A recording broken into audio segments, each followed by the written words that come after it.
Discrete mathematics first chapter है sets, relation and functions.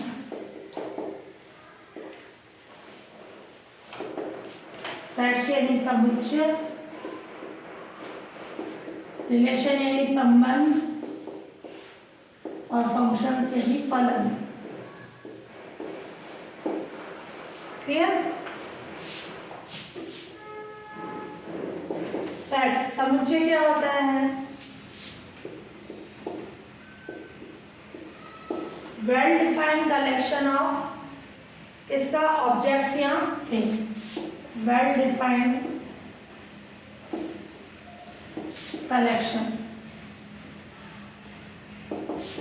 Of objects या things. वस्तुओं का जो सुपरिभाषित संग्रह है, वस्तुओं का सुपरिभाषित संग्रह,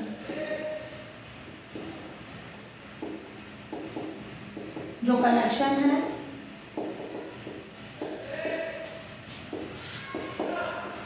को सेट कहते हैं ना, समुच्चय कहते हैं। जो भी वस्तुएं होगी उनका सुपरिभाषित कलेक्शन, उसको अपन क्या बोलेंगे? सेट। किसी भी सेट को हमेशा किससे लिखेंगे? कैपिटल लेटर से। किसी भी सेट को इन जनरल, किसी भी सेट को इन जनरल कैपिटल लेटर से लिखते हैं।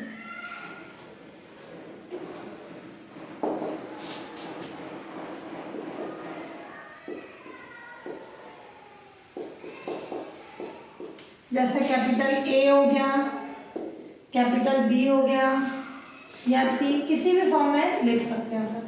क्लियर? और सेट के एलिमेंट्स को इन जनरल किससे लिखते हैं? स्मॉल लेटर से। सेट के एलिमेंट्स को एलिमेंट्स बोल सकते हैं या उसके मेंबर्स, अवयव जो है ना, को स्मॉल लेटर से लिखते हैं।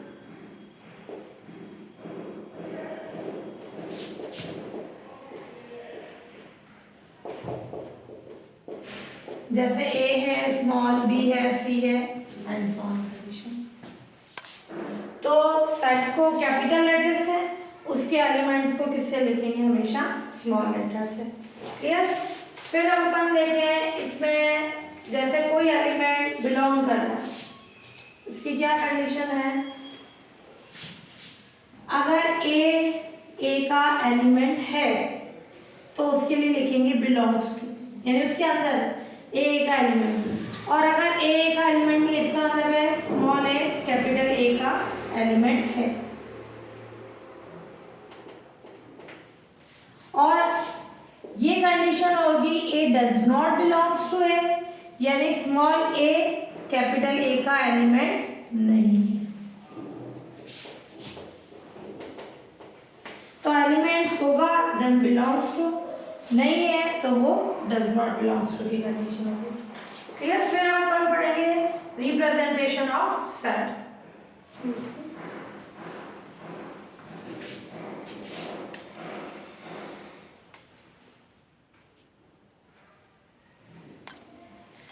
तो रिप्रेजेंटेशन ऑफ सेट, सेट का दो तरीके से रिप्रेजेंटेशन करते हैं, टेबुलर या रोस्टर मेथड।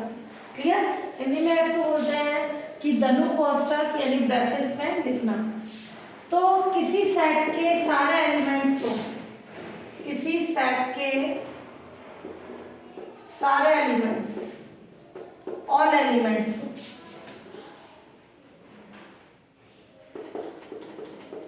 इस ब्रेसेस के अंदर लिखते हैं ना, इसको धनु कोष्ठक बोलते हैं। ब्रेसेस के अंदर लिखते हैं।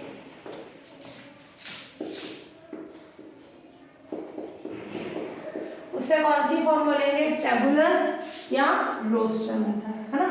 उसे टेबुलर या रोस्टर मेथड कहते हैं।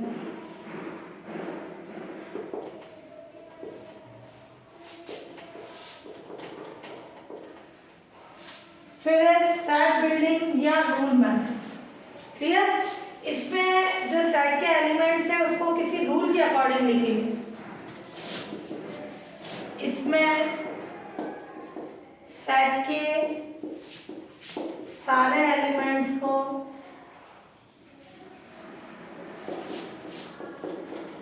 इस सेट के अंदर रूल्स के अंदर लिखेंगे।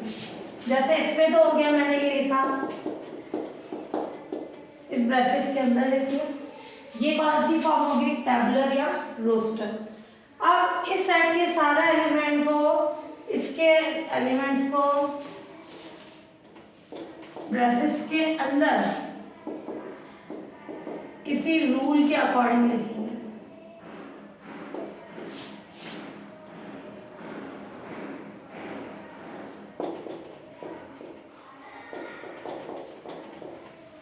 क्लियर?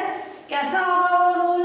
जैसे अपन ने लिखा ए एक्स सच दैट, ये पी कोई रूल है, क्लियर? कोई नियम जो भी होगा अपने, तो वो क्या ऐसी कंडीशन होगी, ये बोल सकते हो एक्स में प्रॉपर्टी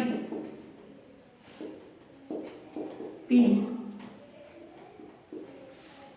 ध्यान से देखना कैसे रूल से लिखने का मतलब। जैसे ये सेट था ए 1 2 3 4, क्लियर? ये 1 2 3 4 है, तो इसको मैं किसी रूल के अकॉर्डिंग कैसे लिखूंगी? ये एक्स सच दैट, ये साइन कहलाता है सच दैट का, जबकि ये साइन लगाओ या यूं लिखो, ये वाला साइन ये साइन सेम होता है सच दैट का, है ना? कि एक्स में प्रॉपर्टी पी। सब्सट्रेट से पहले जो कंडीशन होती है, ये सब्सट्रेट, इससे पहले जो कंडीशन है वो ए के एलिमेंट, सब्सट्रेट के बाद जो कंडीशन है वो किसी न किसी रूल को सेटिस्फाई कर रहे हैं, वो कंडीशन। तो यहाँ कंडीशन मैं ले लूँ, ये 1 2 3 4 है, अपन बोल दें एक्स की वैल्यू क्या है? Less than equal 4। क्लियर? कि x की वैल्यू 4 या 4 से छोटी, 4 3 2 1 0 भी आ सकता है। क्लियर? तो इसके लिए लिखेंगे कंडीशन कि x greater than equal 1 less than equal 4, 1 के इक्वल या 1 से बड़ी, 4 के इक्वल या 4 से छोटी। अब मैंने ये चीज लिखी, इससे भी ये नहीं सेटिस्फाई होता कि ये कंडीशन है, क्योंकि 1 और 4 के बीच में 1.5 भी आ जाता है, 2.5 भी आ जाता है, 2.7 भी आ जाता है। क्या इसमें है क्या? नहीं। तो अपन बोलेंगे यहाँ पे condition x belongs to natural number, प्राकृतिक कंडीशन। ठीक है? तो ये कंडीशन मेंशन करनी पड़ेगी। सच दैट, इसका मतलब क्या हुआ? सच दैट यानी x a का एलिमेंट है, बट वो कैसा एलिमेंट है? x की वैल्यू 1 के इक्वल 1 से बड़ी, 4 के इक्वल 4 से छोटी, और x किस पे बिलोंग कर रहा है ना? ये सारी कंडीशन बताएंगे, तो ये इसका सेट बिल्डर या रूल मेथड है कि इसको अपन ने सेट को किसी रूल के अकॉर्डिंग लिखे। तो ये लिखें, दोनों का मीनिंग सेम होता है।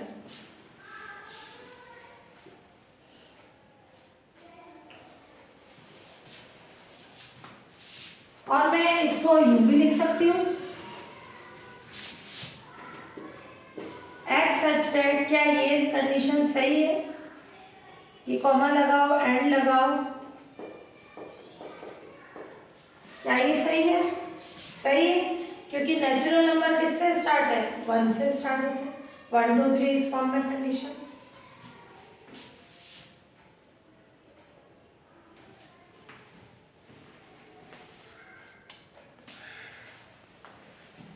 हाँ, अब अपन पढ़ेंगे दो तरह के सेट, फाइनाइट और इनफाइनाइट। इस कंडीशन से पता चला सेट फाइनाइट, तो किसी सेट में नंबर ऑफ एलिमेंट्स फाइनाइट हो, किसी सेट में number of elements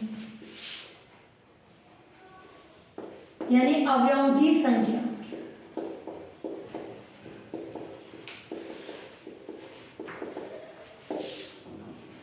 number of elements are finite. परिमित है,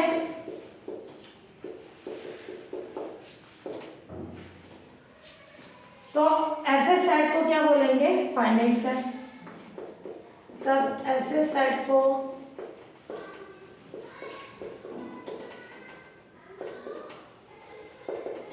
फाइनाइट सेट कहते हैं, यानी परिमित समुच्चय। जैसे मैंने एग्जांपल ले लिया ए, एक इस फॉर्म में है 1 2 3, ये मैंने ले लिया 100 तक, तो इनको काउंट कर सकते हैं, 1 से 100 तक काउंट कर सकते हैं, तो ये कैसा सेट हो गया? फाइनाइट। ठीक है, तो नंबर ऑफ एलिमेंट्स कैसे है? फाइनाइट, तो वो फाइनाइट सेट होगा। इनफाइनाइट सेट में नंबर ऑफ एलिमेंट्स कैसे है? इनफाइनाइट, तो वो इनफाइनाइट यानी अपरिमित समुच्चय हो जाएगा। तो क्या होगी इनफाइनाइट की कंडीशन? जो फाइनाइट नहीं होगा वो इनफाइनाइट है ना, कोई सी भी डेफिनेशन लिख लो। इनफाइनाइट सेट यानी अपरिमित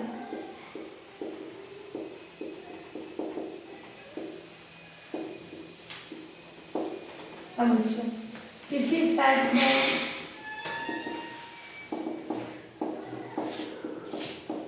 number of elements are infinite, तब ऐसे सेट को क्या बोलेंगे? Infinite set.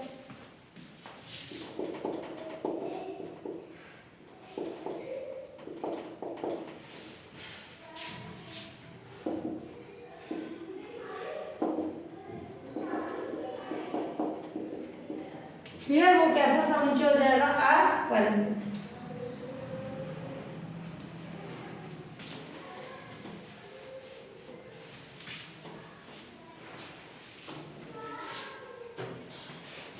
ध्यान से देखना है, इन सेट से जनरल अपन सेट पढ़ेंगे नेचुरल नंबर्स,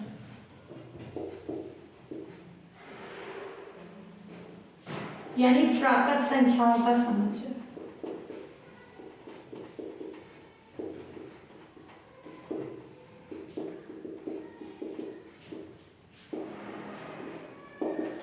क्लियर? इनको कैपिटल एन से लिखते हैं। कैपिटल एन क्या होगा?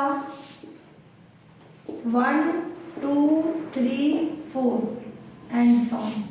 कितने एलिमेंट्स हो गए? इनफाइनाइट। तो ऐसे सेट को अपन क्या बोलेंगे? Infinite set. इसमें नंबर ऑफ एलिमेंट्स कैसे होगा? इनफाइनाइट, तो ये हो जाएगा अपने इनफाइनाइट सेट। इसको जनरल नाम बोलते हैं अपन नेचुरल नंबर, प्राकृत संख्याओं का समुच्चय। कैपिटल एन से डिनोट करते हैं, वो किस फॉर्म में होगा? 1 2 3 4 एंड इनफाइनाइट के फॉर्म में। फिर है अपना सेकंड होल नंबर का सेट, यानी पूर्ण संख्या।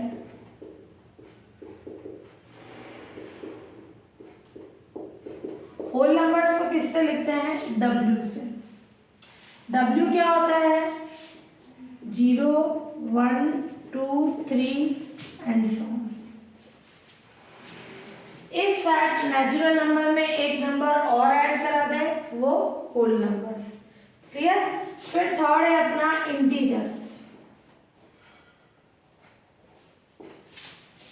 यानी इसको लिखते हैं Z या I से, हिंदी में बोलते हैं पूर्णांकों का समुच्चय।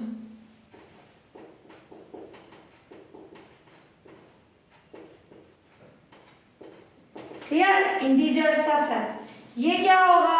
Z या I किस फॉर्म में लिखेंगे? 0 1 2 3 ये सारे नंबर्स तो होंगे। Clear? Negative values -1 -2 -3 and so on, ये हो जाएगा अपने इंटीजर्स का सेट। क्लियर? तो ये हो जाएगा अपने नेचुरल नंबर्स का।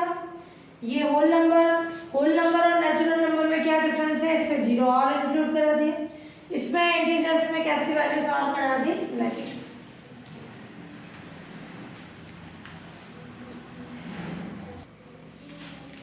ये हुआ इंटीजर्स का सेट। अब है रैशनल नंबर।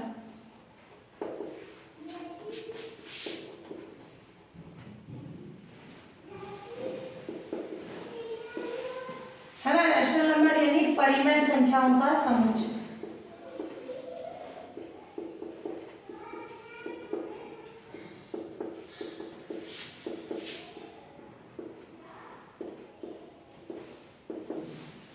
इसको अपन लिखते हैं क्यू। क्यू कैसा होता है, पी अपॉन क्यू की फॉर्म, यानी एक भिन्न फ्रैक्शन की फॉर्म। और ये क्यू कैसा होता है, नॉट इक्वल्स टू 0। क्लियर, ये क्यू क्या होना चाहिए, नॉट इक्वल्स टू 0 की फॉर्म में। और इन जनरल कंडीशन होती है पी और क्यू क्या होते हैं, जेड के नंबर्स। पी और क्यू कैसे होते हैं, जेड इंटीजर्स। और जहां पी और क्यू रिलेटिवली प्राइम होते हैं, सापेक्षिक अभाज्य, and P and Q R, है ना, हमारा लगा तो P and Q R relatively,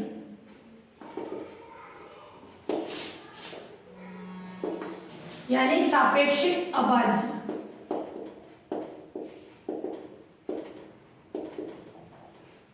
सापेक्षिक अभाज्य का मतलब उनमें एक कॉमन वैल्यू 1 होना, जैसे 2 और 4 है, इसको अपन पहले कैंसिल करेंगे। क्लियर, अब इन दोनों में कॉमन वैल्यू क्या आ गई, 1। क्लियर, तो ये पी और क्यू में क्यू नॉन जीरो होना चाहिए, क्यों, क्योंकि जैसे ही जीरो होगा इनफाइनाइट। क्लियर, इन्फिनिटी कोई भी नंबर नहीं होता है अपने, अपन सारे नंबर्स लेते हैं इन्फिनिटी और माइनस इन्फिनिटी के बीच लेते हैं। तो Q P अपॉन Q की फॉर्म है, Q not equals to 0, P और Q जेड के एलिमेंट्स, और P और Q क्या होते हैं, रिलेटिवली प्राइम सापेक्षिक अभाज्य। ये तो हो गई एक डेफिनेशन रैशनल नंबर की। या फिर सिंपल बोल सकते हो ऐसे नंबर्स जो पॉइंट के बाद रिपीट होते हैं,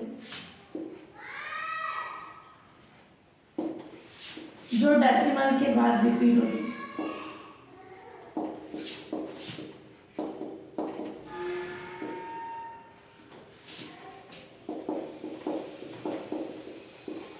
क्लियर, उन्हें रैशनल नंबर्स कहते हैं।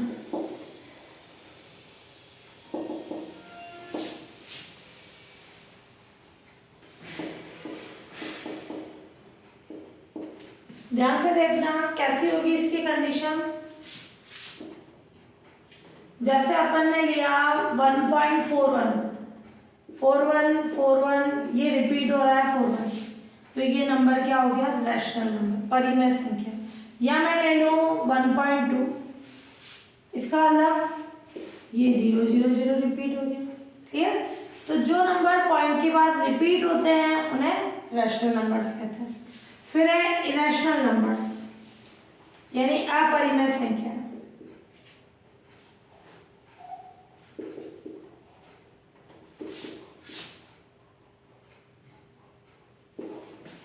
अपरिमेय,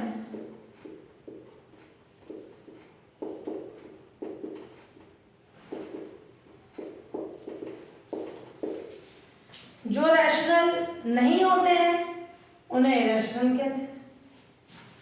जो नंबर इनका, इसका नोटेशन नहीं, इसका क्यू की फॉर्म है, सिंपल कंडीशन इसका बता रही, बाकी आगे दूसरा लिख सकते हो रोटेशन, ये नोटेशन सही ना। जो नंबर्स रैशनल नहीं होते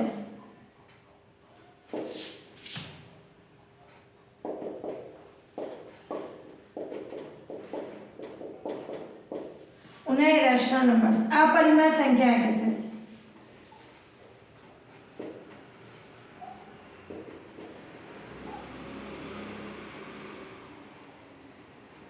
है ना, वो कौन से नंबर्स होंगे, अपरिमेय संख्या। क्लियर, और इन दोनों में आप दूसरी डेफिनेशन क्या हो गई, ऐसे नंबर जो डेसिमल के बाद रिपीट नहीं होते। ये रिपीट होते हैं, ये रिपीट नहीं होते। इन जनरल कैसी कंडीशन होगी, ये वाला ऐसे नंबर्स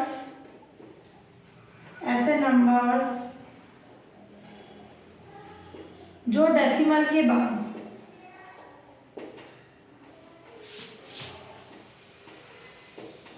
रिपीट नहीं होते,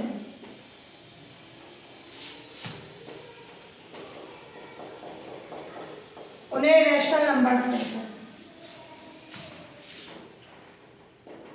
उन्हें इरेशनल यानी अपरिमेय संख्याएं कहते हैं।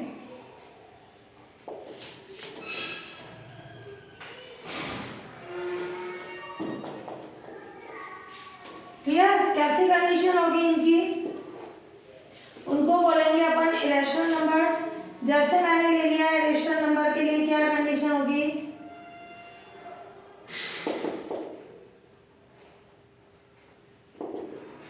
जैसे अंडर रूट ऑफ 2 कैसा होता है, अंडर रूट ऑफ 2 1.4142 आगे दे दिया था बट पॉइंट के बाद रिपीट हो रहा है क्या, अलग अलग आ रही है वैल्यू, तो ये इरेशनल। अंडर रूट ऑफ 3 ये भी इरेशनल। अंडर रूट ऑफ 4 यानी वो तो 2 हो जाएगा, वो रैशनल हो जाएगा। क्लियर, ये कंडीशन। यहाँ बाहर माइनस हो, अंदर नहीं बाहर माइनस, वो क्या हो जाएगा, इरेशनल। क्लियर, रैशनल और इरेशनल का इंटरसेक्शन करें तो क्या होगा, 5 अभी अपन पढ़ेंगे क्या होता है, तो दोनों में कॉमन वैल्यू कुछ भी नहीं होती। अपन बोल रहे हैं सिंपल जो नंबर्स रैशनल नहीं होते हैं उन्हें इरेशनल नंबर्स कहते हैं।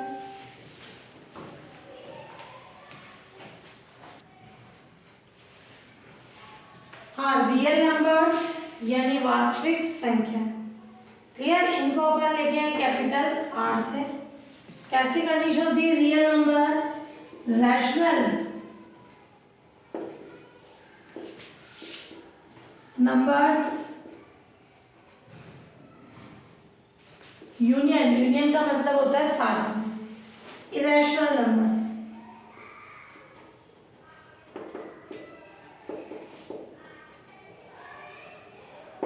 तो रैशनल का यूनियन लेने उसके साथ में रैशनल नंबर लेने, दोनों को मिला के जो सेट बनेगा वो क्या होगा, रियल नंबर का यानी वास्तविक संख्या। और हमेशा रैशनल और इरेशनल का इंटरसेक्शन वो कैसा होगा, 5, कुछ भी कॉमन नहीं होगा है ना। ये पढ़ेंगे 5 कौन सा सेट होता है जिसमें कोई भी एलिमेंट नहीं हो सेम है ना, वो हो जाएगा 5 की कंडीशन। दूसरी डेफिनेशन है ऐसे नंबर्स जिनका स्क्वायर यानी जो वर्ग है हमेशा पॉजिटिव होता है, ऑलवेज पॉजिटिव, हमेशा पॉजिटिव हो।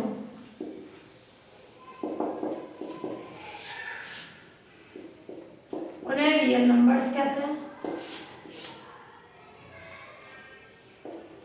है ना, वास्तविक संख्याएं कहते हैं।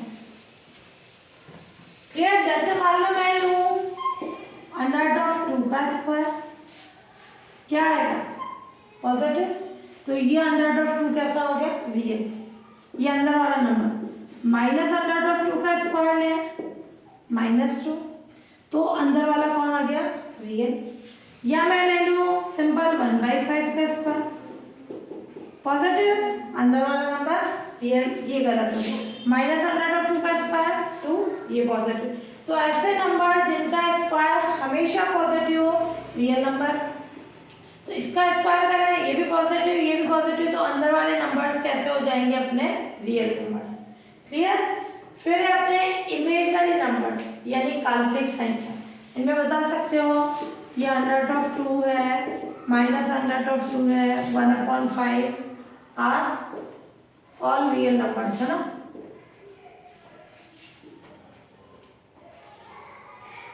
क्या ऐसे नंबर्स भी हैं क्या जिनका स्क्वायर नेगेटिव होता है, अंडर रूट वाले, है ना। जैसे अपन ने लिया अंडर रूट में माइनस, उसका स्क्वायर है, इसमें डिफरेंस है, इसमें बाहर माइनस, इसमें इधर कंडीशन है। इमेजिनरी नंबर्स यानी काल्पनिक संख्या, ऐसे नंबर्स जिनका स्क्वायर क्या हो, हमेशा नेगेटिव। ऐसे नंबर्स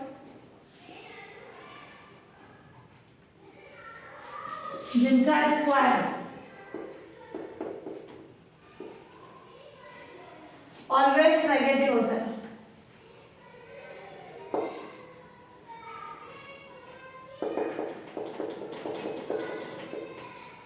उन्हें इमेजिनरी नंबर्स कहते हैं।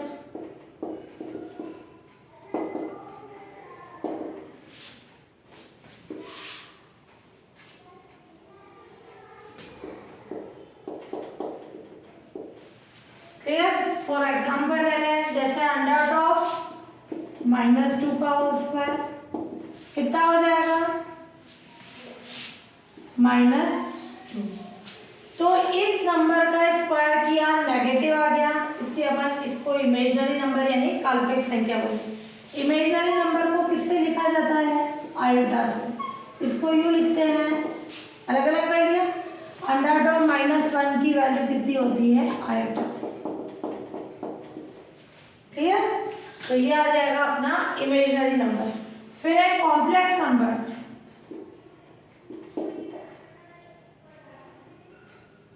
यानी सम्मिश्र संख्या।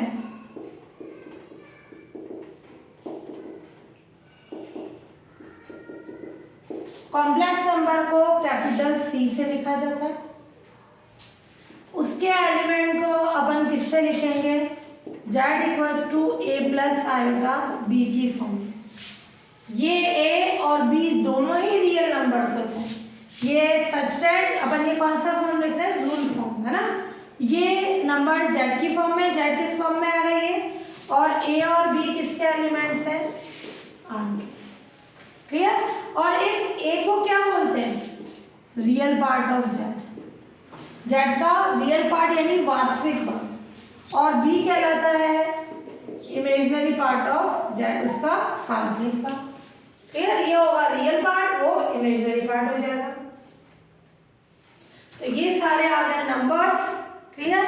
Natural, whole numbers, integer, rational, irrational, और ये इमेजिनरी, ये complex number. Every real number को कॉम्प्लेक्स फॉर्म में अपन लिख सकते हैं। जैसे 2 है, ये रियल नंबर है, क्या इसको कॉम्प्लेक्स फॉर्म में लिख सकते हैं? 0 आटा। क्लियर? तो एवरी रियल नंबर को अपन क्या लिख सकते हैं? कॉम्प्लेक्स फॉर्म में। क्लियर? बट कॉम्प्लेक्स नंबर को जरूरी नहीं है रियल फॉर्म में लिख सके।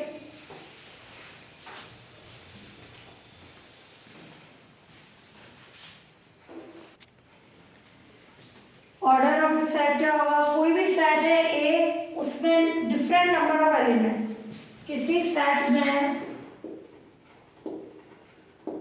नंबर ऑफ एलिमेंट्स, जो अवयवों की संख्या है, नंबर ऑफ एलिमेंट्स उस सेट का ऑर्डर कहलाता है।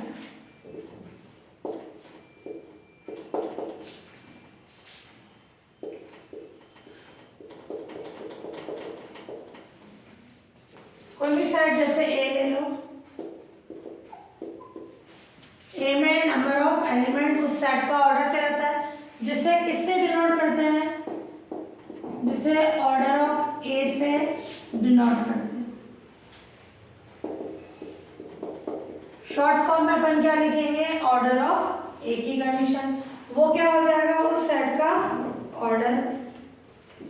तो यहां जैसे अपन एग्जांपल ले रहे हैं, कोई सेट है ए है अपना 1 5 7। क्लियर? इसका ऑर्डर क्या हो जाएगा? नंबर ऑफ एलिमेंट्स कितने हैं? 3। तो इस सेट का ऑर्डर कितना हो जाएगा? 3। क्लियर? तो किसी सेट में नंबर ऑफ एलिमेंट्स, उस सेट का ऑर्डर होगा, ये उसका नोटेशन होता है। फिर है एम्प्टी सेट, यानी रिक्त समुच्चय।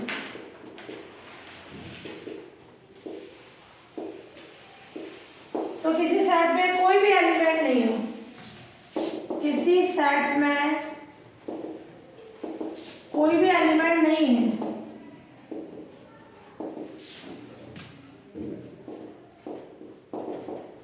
उसे कैसा सेट बोलेंगे? रिक्त, एम्प्टी सेट। उसे एम्प्टी सेट कहते हैं।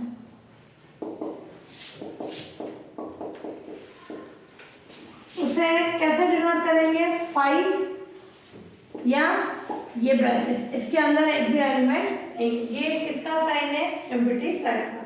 5 से या ऐसे लिखते हैं।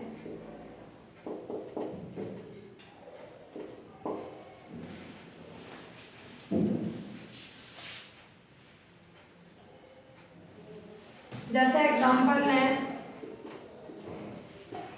x such that x natural number, x greater than 4 less than 5, x की वैल्यू 4 से बड़ी 5 से छोटी। नेचुरल नंबर होता है क्या, 1 2 3 4 5, क्या उनके बीच में कोई भी एलिमेंट होता है, नहीं, तब ये वैल्यू क्या हो जाएगी, 5, है ना। और यही क्वेश्चन अगर रियल नंबर के लिए होता तो क्या वो 5 होता है क्या, नहीं, 4 और 5 के बीच में बहुत सारे इनफाइनाइट रियल नंबर्स होते हैं, क्लियर। तो वो डिपेंड करता है सेट की कंडीशन पे।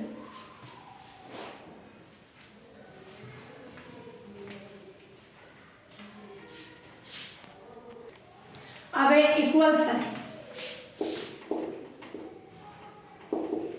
इक्वल से पता चल रहा है दो सेट इक्वल होंगे, दोनों के लिए क्या कंडीशन हो, ए के सारे एलिमेंट बी में, बी के सारे एलिमेंट ए में। तो टू सेट्स इक्वल सेट कहलाते हैं, टू सेट्स इक्वल सेट्स कहलाते हैं।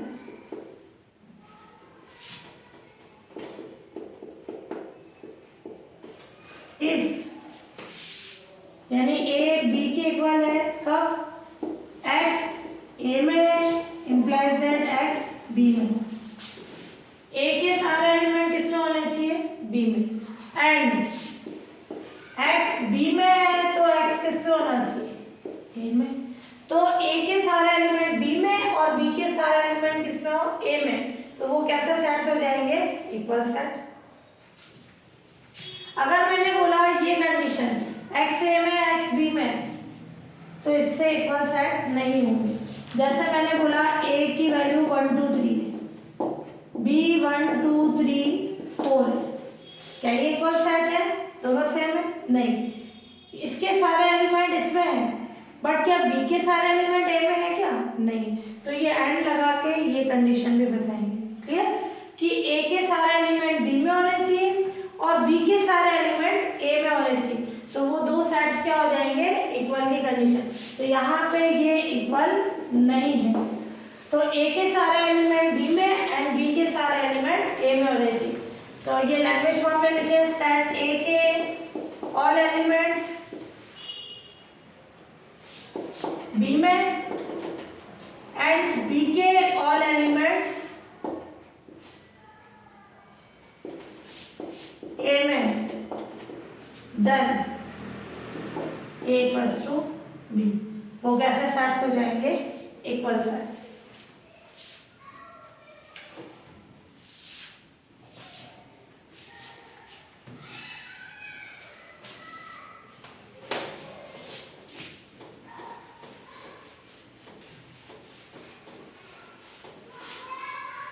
अब है सबसेट, उपसमुच्चय।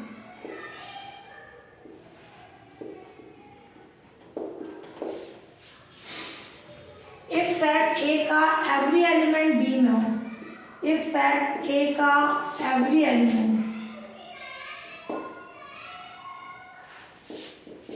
बी में है, यानी ये कंडीशन एक्स ए में है, एक्स बी में, देन ये एंड वाली कंडीशन नहीं है, देन ए सेट बी का सबसेट कहलाता है।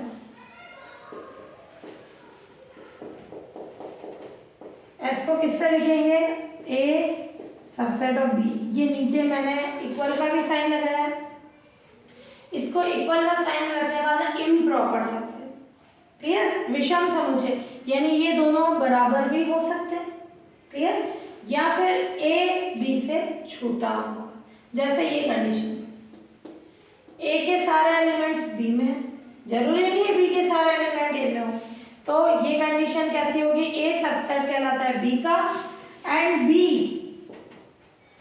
सेट ए का सुपर सेट कहलाता है।